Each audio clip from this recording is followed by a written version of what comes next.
ప్రభును ప్రియమైన సహోదరి ప్రైజ్ రండి. ఈరోజు వాక్యానికి గురించి ప్రార్థన చేసుకుందాం. మోహనుద్ర మహాగండ సరస్వతిరా నాద పరిశుద్ధాత్ముడ ఆకాశాన్ని భూమిని సంస్థాన సర్వాన్ని సృష్టించిన సృష్టికర్త నీకే స్తుతి, నీకే ఘనత, నీకే మహిమ చెల్లించిన తండ్రి నాయన. ఈ సైతుకు నాయన మరి మే నెల అంతా ఎంతగానో కాచి కాపాడుతుంది. జూన్ నెల మొదట ఆదివారం పర్వతాన్ని బలారంధ్రం మమ్మల్ని నిలబెట్టిన విధానానికి స్తోత్రాలు చెల్లించినాను తండ్రి. ప్రభని బిడ్డలకు ప్రభని వాక్యం చెప్తుండగా పితృ నా పెద్దలు అగ్ని చేత కాల్చు, నా శరీరాన్ని మరుగుపరచు, మాన స్వరాన్ని మరుగుపరచు, దైస్వరంతో మాట్లాడి దర్శించమని ఇస్తున్నాను మా పరమ తండ్రి. ఆమేన్. ఈరోజు మన వాక్యం అంశం ఏంటండి? దేవుడు నీకు తోడే అన్నాడు. దేవుడు నీకు తోడే అన్నాడు. నిర్గమకాండము 18వ అధ్యాయం అండి, 15వ వచనం. మోషే దేవుని తీర్పు తెలిసి తెలుసుకొనుటకు ప్రజలు నా యొద్దకు వచ్చెదరు. వారికి వ్యాజ్యము ఏ దైవము కలిగిన ఎడల నా యొద్దకు వచ్చెదరు. నేను వారి విషయము న్యాయం తీర్చి దేవుని కట్టడలను ఆయన ధర్మశాస్త్ర విధులను వారికి తెలుపుచున్నానని తన మామతో చెప్పాను. మరి తన మామయ్య గారు తన దగ్గరికి వచ్చిన తర్వాత దేవుడు ఇస్రాయేలుకి ఏ విషయాలు చేశాడు అన్నీ చెప్పిన తర్వాత మళ్ళీ ఈ విషయం కూడా చెప్తాడు. ఏంటంటే మరి ఈ ప్రజలందరికీ న్యాయం తీర్చడాకే వాళ్ళకి కష్టాలు బాధలు ఏం కలిగినా ఏం జరిగినా మంచి అయినా చెడ్డ అయినా ప్రతిదీ కూడా దేవుడు తీర్పుగా దేవుడు పరంగా నేను ఉన్నాననేసి అందరూ కూడా నా దగ్గరికి వస్తారు. వాళ్ళకి నేను ఏం చేస్తానో తీర్పు తీర్చుతాను. వాళ్ళకి ఏది మంచో ఏది చెడ్డో, ఏది చేయకూడదో ఏది చేయాలో, ఒకవేళ తప్పు చేస్తే ఎలా శిక్షించాలి, ఇవన్నీ కూడా ఈ బాధ్యత అంతా కూడా దేవుడు నాకే అప్పచెప్పుడు ఇదంతా కూడా నేనే చేస్తాను అనేసి అంటే మరి మామీతో చెప్పినప్పుడు అంట ఆ మామి ఏమని చెప్తున్నాడు కూడా చదువుకోండి ఒకసారి. అందుకు మోషే మామ అతనితో నీవు చేయుచున్న పని మంచిది కాదు. నీవును నీతోనున్న ఈ ప్రజలకు నిశ్చయముగా నలిగిపోవుదురు.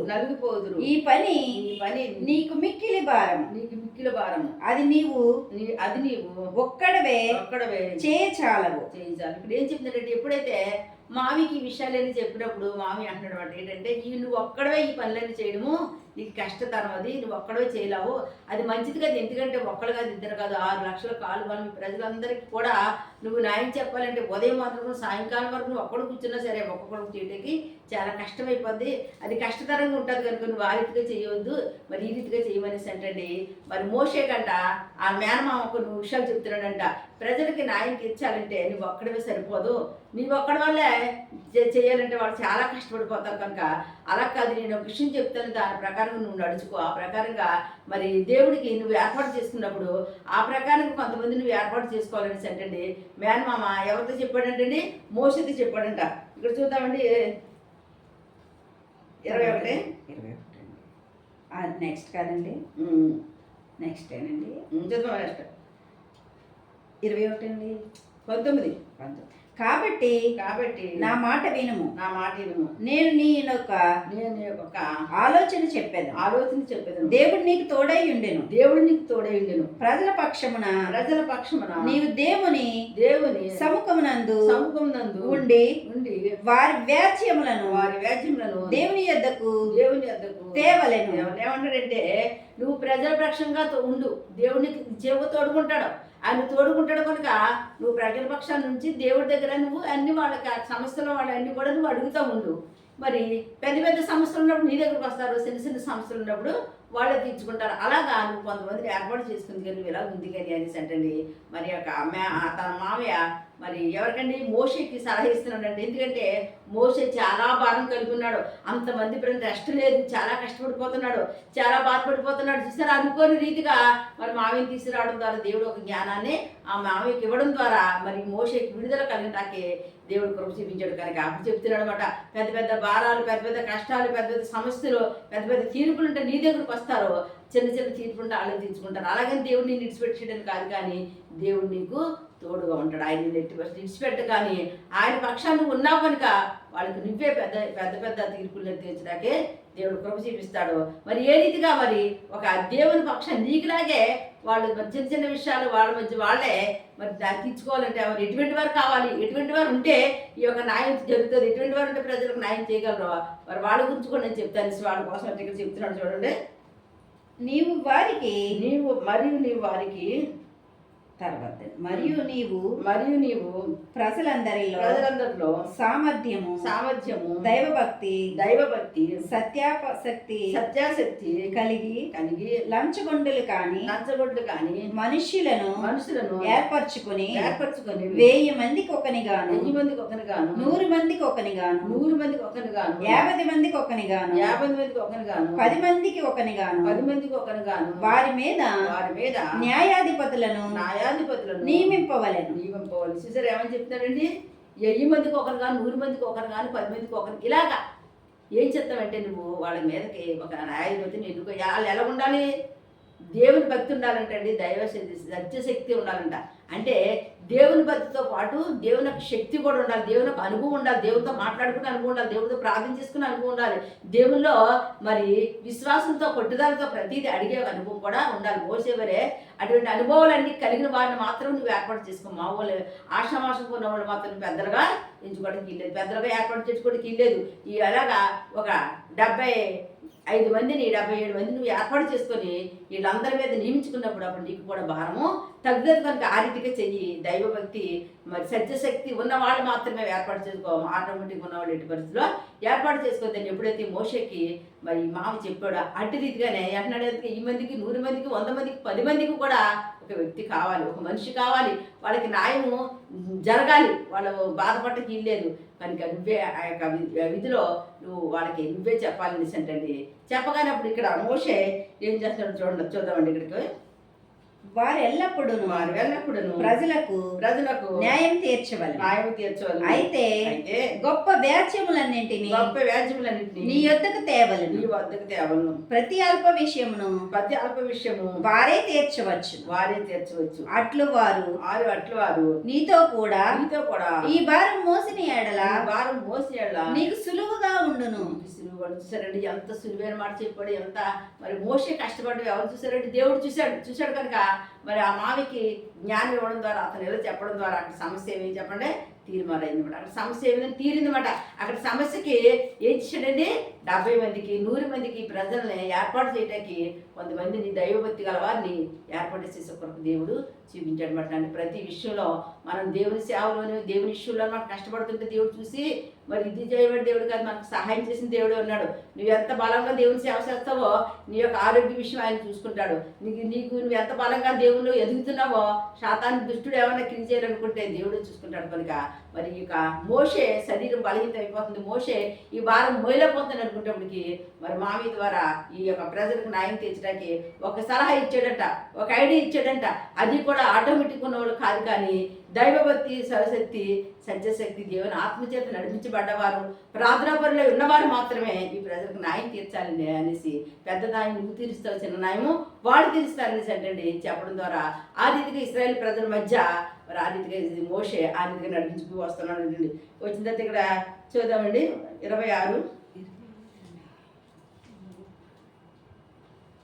26 వారెల్లప్పుడూ ప్రజలకు న్యాయం తీర్చువారు.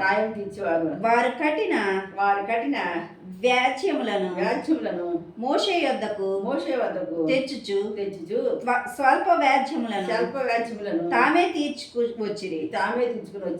తరువాత మోషే తన మామను పంపివేయగా అతడు తన స్వదేశమునకు వెళ్ళెను. తన స్వదేశంకి వెళ్ళిపోయాడు. మరి ఈ రీతికి ఇక్కడ జరుగుతుంది. చక్కగా మోషేకి విడుదల కలిగింది.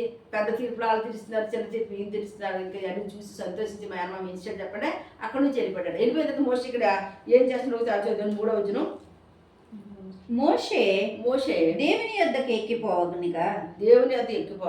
యెహోవా ఆ పర్వతము నుండి అతన్ని పిలిచి నీవు యాకోబు కుటుంబములతో ముచ్చటించి ఇశ్రాయేలుకు తెలుపవలసిన ఏమనగా నేను ఐగుప్తీయులకు ఏమి చేసి తినో మిమ్మును గద్ద రెక్కల మీద మోసి మోసి నా యొద్దకు మిమ్మును ఎట్లు చేర్చుకుంటున్నాం మీరు చూచితిరి. ఇక్కడ ఏం చెప్తారంటే రెఫాదీంలోని సేనా అరణ్యంలోని ఉన్నప్పుడు అంటే దేవుడు మళ్ళా మోషని పిలిచాడు ఇప్పుడు చెప్తున్నాడంట, చెప్పు ఇశ్రాయేలుకి యాకోబు వంశస్థులు చెప్పు. ఏం చెప్తామంటే నేను ఐగుప్తు దేశం నుంచి ఏ రీతిగా తీసుకొచ్చానో, ఏ రీతిగా మరి ఆ యొక్క బానిసత్వం నుంచి బయటికి ఇశ్రాయేల్ని యాకోబు వంశస్థుని ఏ రీతిగా బయటికి లాక్కొచ్చానో ఆ విషయం ఒక్కసారి వాళ్ళకే జ్ఞాపకం. ఏ రీతిగా తీసుకొచ్చాడంటే గద్ద రెక్కల మీద తన బిడ్డలు ఎలాగైతే మోసుకొచ్చిందో అలాగంట దేవుడు రెక్కల మీద పెట్టుకున్నట్టండి ఆ ఐగుప్తు చేతి నుంచి అంట మరి దేవుడు తీసుకొచ్చాడంట. ఆ ఎర్ర సముద్రం మధ్యలోని 6 నెలలు నడిపించాడు. ఆయన హస్తం, ఆయన బహు బలమే ఇశ్రాయేల్కి విడుదల ఇచ్చింది కనుక మళ్ళీ ఒక్కసారి ఎవరికి జ్ఞాపకం చేయమన్నాడండి? ఇశ్రాయేల్ వంశస్థులకి, యాకోబు వంశస్థులకి ఈ విషయాన్ని జ్ఞాపకం చేయమన్నట్టండి. మళ్ళీ మోసేదంట దేవుడు అంటండి మళ్ళా మాట్లాడాడంటండి. ఇక్కడ చూద్దామండి నెక్స్ట్ అండి. తర్వాత ఇక్కడ 4వ వచనం 5వ వచనం కాగా మీరు నా మాట శ్రద్ధగా విని నా నిబంధన అనుసరించి నడిచిన ఎడల మీరు సమస్త దేశ జనుల్లో నాకు స్వకీయ సంపద్యముగా మగుదురు. చూసారు ఇక్కడ ఏమంటున్నాడండి? నా మాట శ్రద్ధగా విని దాన్ని నేను నడుచుకునేళ్ళ, నా మాట నేను చెప్పిన ప్రతిదీ కూడా మీరు శ్రద్ధగా విని దేవుని మాట ఎలాగడాలండి?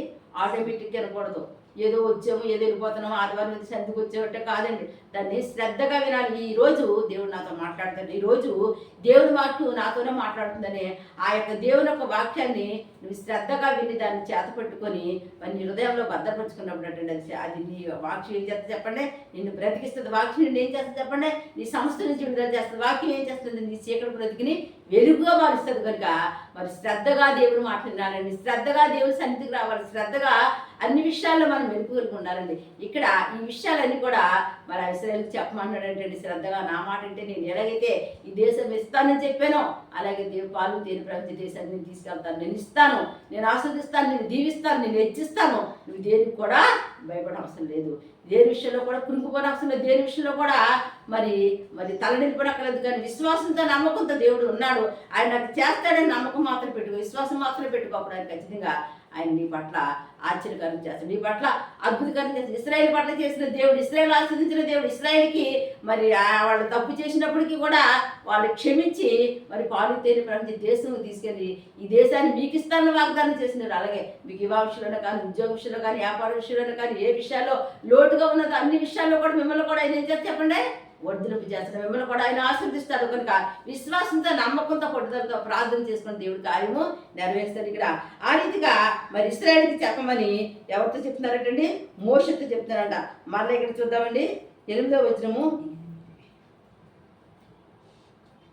అందుకు ప్రజలందరూ యెహోవా చెప్పినదంతయు చేసేదనని ఏకముగా ఉత్తరం ఇచ్చింది. అప్పుడు మోషే తిరిగి వెళ్ళి ప్రజల మాటలను యెహోవాకు తెలియచేసాడు.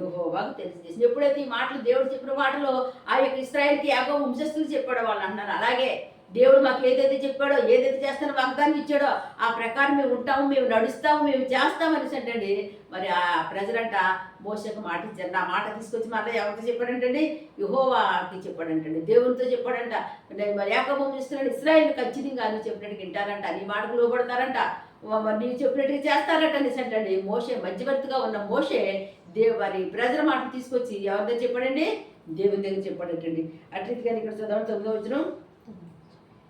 యెహోవా మోషేతో ఇదిగో నేను నీతో మాట్లాడుతున్నప్పుడు ప్రజలు విని నిరంతరము నీ ఎదు నమ్మిక ఉంచినట్లు నేను కారు మబ్బుల్లో నీ ఎద్దుకు వచ్చేదనని చెప్పాను. చూసారండి ఎక్కడ వస్తాడంటండి? మరి నిరంతరము నీ మాటలు, నేను చెప్పిన మాటలు నిరంతరం ఉంటాయనేసి, అది నిత్యం అనేసి, నేను నిజంగా వాళ్ళ ఆశీర్వదించడం కోసం చెప్పానని చెప్పడం. అక్కడ కారు బొబ్బుల్లో దేవుడు అంటండి ఇశ్రాయేల్ మధ్యకు వస్తాడు. దేవుని నామానికి మహిమ కలుగుగాక. ఆయన నీ మధ్యకు వస్తాడు, నీతో మాట్లాడతాడు, నీకు సహాయం చేస్తాడు, నీకు మేలు జరిగిస్తాడు. విశ్వాసంతో ప్రార్థించింది ఆయన నువ్వు నాతో మాట్లాడయ్యా, నాకు సహాయం చేయండి అయ్యా, నాకు చెప్పింది నెరవేర్చండి అనేసి చెప్పు. ఈ విషయం జరగడం కోసం అంటాడు. ఆయన ఎలా వస్తానని చెప్తాడు, కారు మబ్బుల్లో వస్తాడండి. ఆయన మేఘాలుడే త్వరగా రాబోతున్నాడు కనుక ఆయన నీతో మాట్లాడటానికి ఆయన వస్తాడు, నీ గృహంలోకి వస్తాడు, నీ హృదయంలోకి వస్తాడు, నీతో మాట్లాడతాడు. నువ్వు పడుతాడు కలిగి విశ్వాసం కలిగి ఎదురు చూడు, దేవుని అడుగు, ఆయన నీకు సహాయం చేస్తాడు. చదవమ్మా 10. యెహోవా మోషేతో నీవు ప్రజల యుద్ధలకు వెళ్ళి నేడును రేపును వారిని పరిశుద్ధపరచుము. వారు తమ బట్టలు ఉతుక్కుని మూడవ నాటికి సిద్ధముగా నుండవలెను. ఏమంటాడంటే మోషేతో మీ నెల్లు నీ ప్రజలతో చెప్పు, వారిని బట్టలు దుక్కోమను, వాళ్ళు సిద్ధంగా ఉండమను, నేను వస్తున్నాను అనేసి అంటే చెప్పినప్పుడు అంటే మోషే చెప్పిన రీతిగా వాళ్ళని పరిశుద్ధంగా ఉండాలా. దేవుడి మన దగ్గరకు వచ్చినప్పుడు మనం ఎలా ఉండాలి చెప్పండి? అపవిత్రంగా ఉంటే కొంత పరిశుద్ధంగా ఉండాలి, పరిశుద్ధమైన జీవితం జీవించాలి, పరిశుద్ధంగా ఉండాలా, దేవుని భయభక్తులు కలిగి ఉండాలి, అన్ని విషయాల్లో కూడా మనం శ్రద్ధ కలిగి ఉండాలి. బట్టలు శుభ్రంగా ఉతుక్కోవాలి, నీట్గా మంచి బట్టలు వేసుకొని నీట్గా దేవుని మందిరానికి వచ్చి దేవుని మాటలు విని దేవుడు చెప్పిన ప్రకారం మనము చెయ్యాలండి. ఆ రీతిగాని ఇక్కడ మోసే చెప్పిన రీతిగా వాళ్ళు పరిశుద్ధపరుచుకున్నారట, వాళ్ళు బట్టలు ఉతుక్కున్నారంట. మూడో నాటికంట వాళ్ళు ఏ రీతికి సిద్ధపడ్డారు ఇక్కడ చూద్దామండి. 11.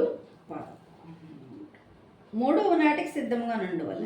మూడో నాటి సిద్ధంగా ఉండవాలి. మూడవ నాడు యెహోవా ప్రజలందరూ కనుల ఎదుట సీనాయి పర్వతం మీదకి దిగి వచ్చెను. దేవుని అందరూ చూస్తున్నారంట, ఇశ్రాయేల్ అందరూ చూస్తున్నారు, ఏకవంశస్తులు అందరూ చూస్తున్నారంట. దేవుడు ఏదైతే చెప్పాడో, ఏ కారు మేఘాల మీద వస్తానని చెప్పాడు, అలాగంటేనా సీనాయి కొండ మీద కంట ఎవరు వచ్చారండి? దేవుడు వచ్చాడు. దేవుడి నామానికి మహిమ కలుగుగాక. ఆయన గొప్ప దేవుడు, ఆయన శక్తిమంతుడు, ఆయన ఏదైనా చేయగలడు. సీనాయి పర్వత శిఖరము మీద అగ్నితో దిగి వచ్చిన నాథుడి యెహోవా. సీనాయి పర్వత శిఖరము మీద అగ్నితో దిగి వచ్చిన నాథుడి యెహోవా. ఎవరండి? ఆ నాథుడని యెహోవా దేవుడు ఆ పర్వత శిఖరం మీద కంటే వచ్చండి. ఆయన అక్కడ ఇశ్రాయేలుకి ఏమి ఇచ్చాడు చెప్పండి?